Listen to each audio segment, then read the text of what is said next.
Today we shed light on social activism. We're at the 9th annual Stop the Violence Family Fest hosted by the KB Foundation, specifically via New Orleans rapper Keedy Black. She, along with other community leaders, are out here standing in solidarity, taking a stand against the violence in the city. So you know what it is. It's Norie TV on location, and here's your inside look. Okay, okay, okay, okay. All right. I'm talking. Come on. I'm talking. Right at the corner of The Wire and Wilson Avenue, an area all too familiar with crime and violence, people from all walks of life came together to uplift each other, spread peace, and enjoy some good old cookout cuisine. So we're coming out here to say, stop the violence, please. Stop violence. Take care of our kids. What else? Our kids.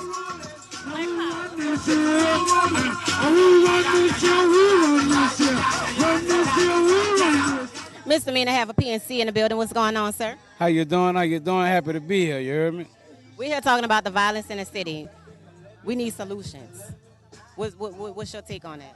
I think we got to give our youth more outlets, you know what I'm saying? Idle mind is the devil's playground, you know? So my brother Lucky Johnson got a school on Shelfmanton Highway where he's helping kids get into acting. You know, me, my partner, we mentor kids all around the city.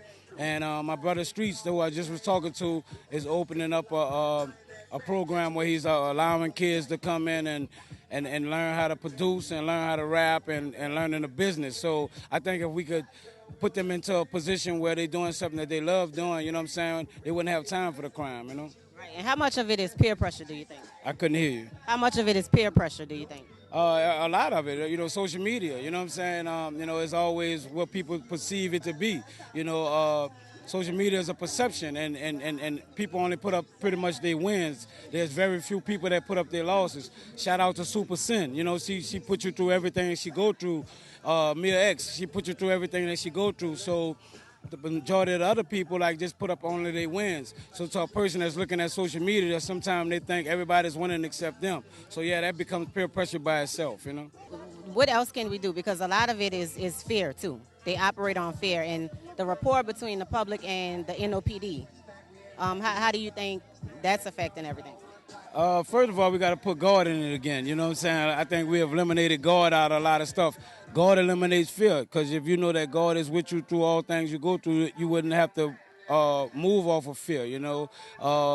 Dealing with the policemen, you know, this is something that's been going on. You know, to me, the majority of the police stations is a blue-collar gang to me, you know what I'm saying? It's us against them. And I'm not knocking all policemen, because I understand they put their life on the line every day, and they're not knowing what's going on out here. So, yeah, they moving through fear as well. So I think we need to start something that, well, the kids and the cops, you know, get to interact, and we get to like really understand their position, and they can understand our position, and maybe we'll have different respect for each other. We'll have respect for their authority, and they'll have respect for us as human beings. Yes, the number one thing we can all agree on. And number two, of course, the heat. OGJ Lyric was good. Cooler. Well, almost. I had him fail and everything. If it was up to girl, my stuff would start at midnight. I'm here with the woman of the hour. She made all this magic happen today. The founder of the KB Foundation, Miss Keedy Black. I know you tired. Girl, it's so hot out here, but guess what? It's the worth it costs. What's this we mean?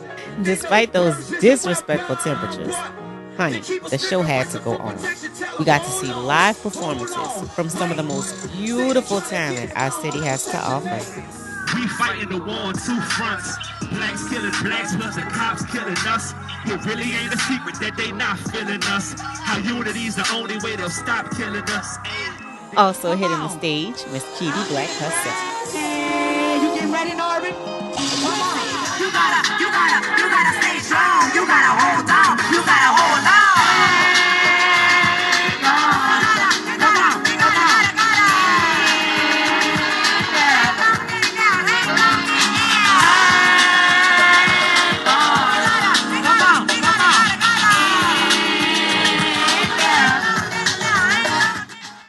So this is my 9th annual, And this year I decided to bring it to the East because it was like a high crime rate in the East. And one of the little girls that I was mentoring, she was murdered like a couple of weeks ago near, and it kind of really touched me. So I wanted to kind of like surface the East area and like put the message out here. Mia X even swung through to drop a few gems. Because when we are the elders, we have to make sure that the seeds that we sowed didn't grow up to be savages. We tell our little girls, don't be friends with girls. We tell our little girls, don't bring your man around your friends. We tell our little girls, don't trust other little girls. We start doing that before our little girls get periods. So what happens is, their subconscious is already saying, I don't like women. And then we saying it around our little boys. And we don't address the issue of, after we have planted these seeds, we send our children out there and they meet each other and they don't know how to treat each other. What's your take on everything that's happening and why we can't get it together? Well, I think the reason why we can't get it together is because initially the plan was for us not to get it together. I'm older than rap music, so I seen crime before rap music.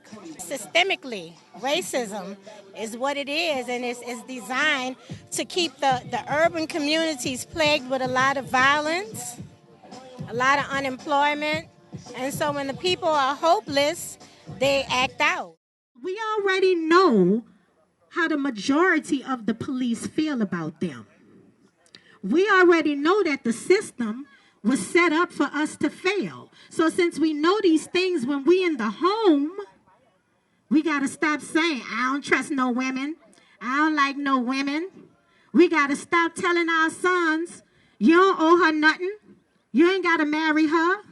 We can't let them litter household after household with babies. You having babies with all these women with all these different personalities, and your children is separated in all these different households. Some of them end up going to school and they beef with each other.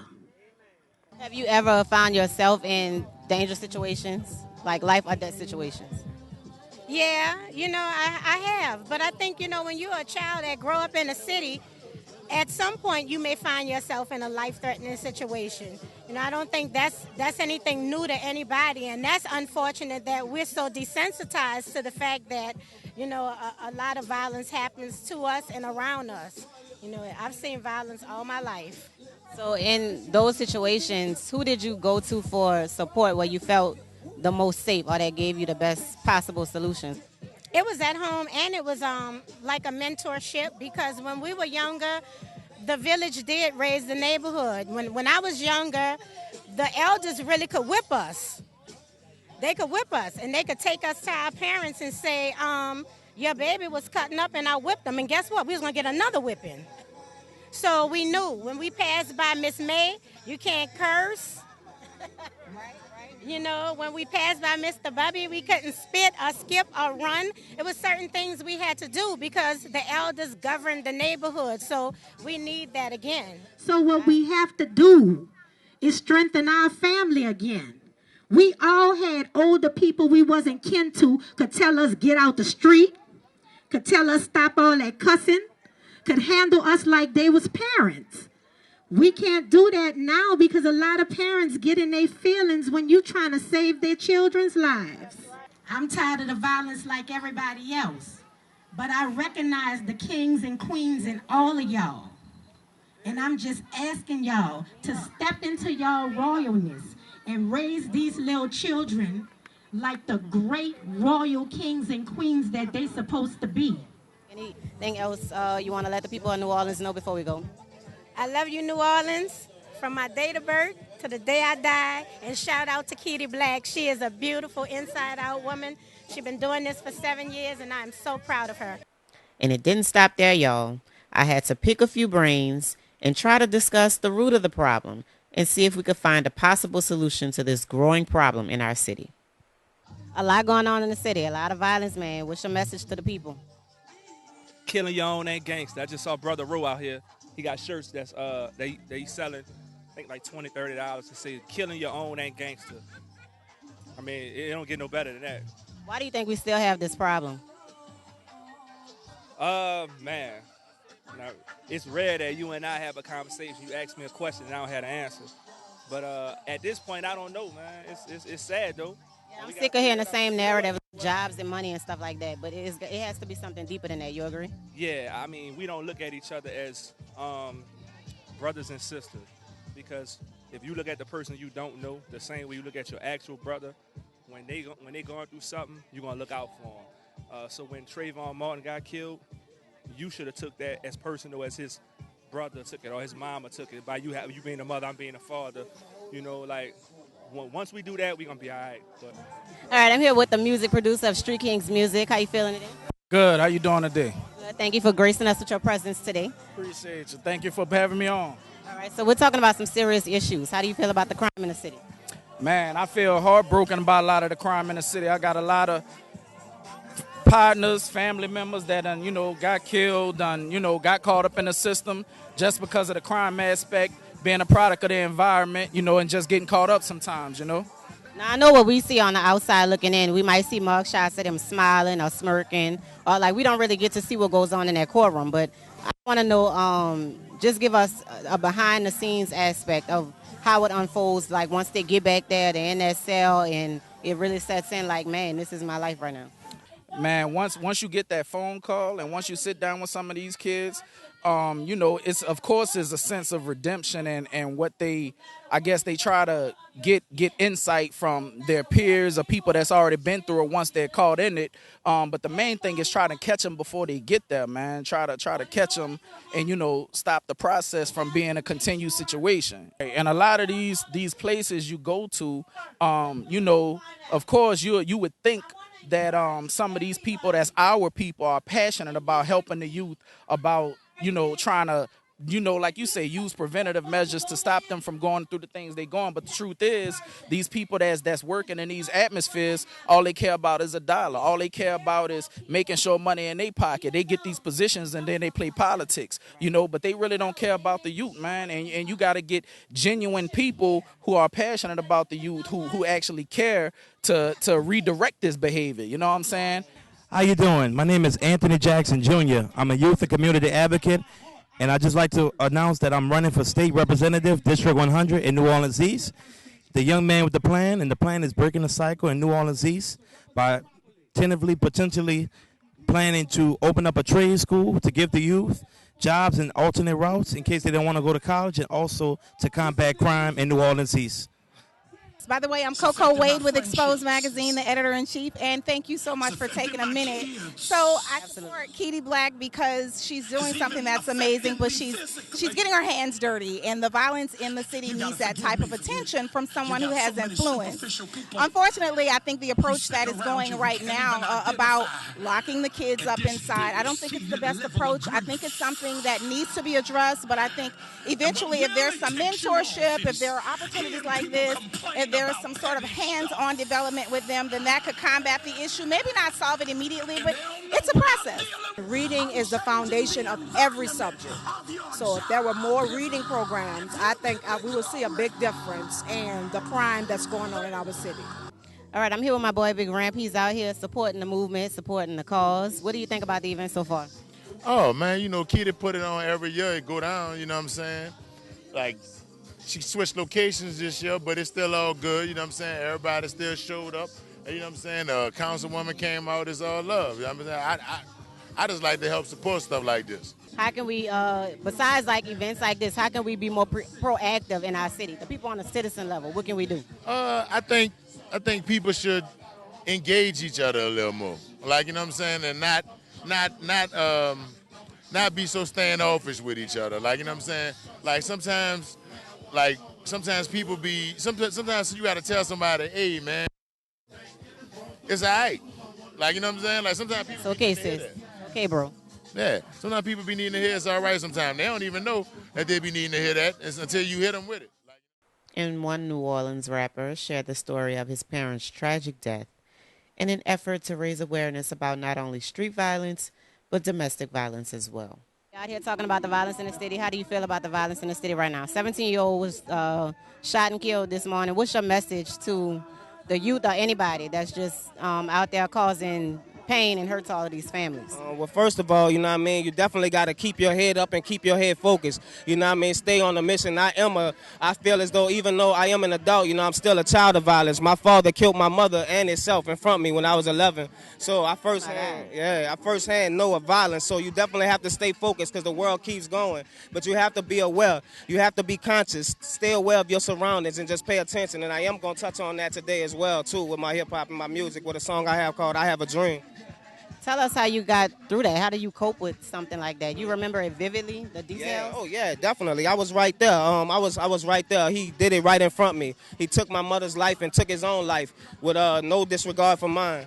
You know what I mean? But you just, like I said, you know what I mean? You have to have good foundation, good family. If it wasn't for my family, my uncle, my aunt, I would have never got through nothing. And first and foremost, they let me know that God was here and God was real and that God will take care of me and supply all my needs, whether my parents was here or not. And that's how I got through it, you know what I mean? And that's how I suggest everybody should do it. Well, good luck to you. I'm so sorry you had to go through that. That's a terrible thing. The murder-suicide rate has risen. You know, they say love is blind, and it hurts. It drives people to do, things they wouldn't normally do. But, sometimes you have to be strong enough to love and love somebody enough to walk away. You know what I mean? Sometimes love is the action of actually walking away. You know what I mean? You have to be strong enough, and you have to love somebody enough to do that as well as to stay with them.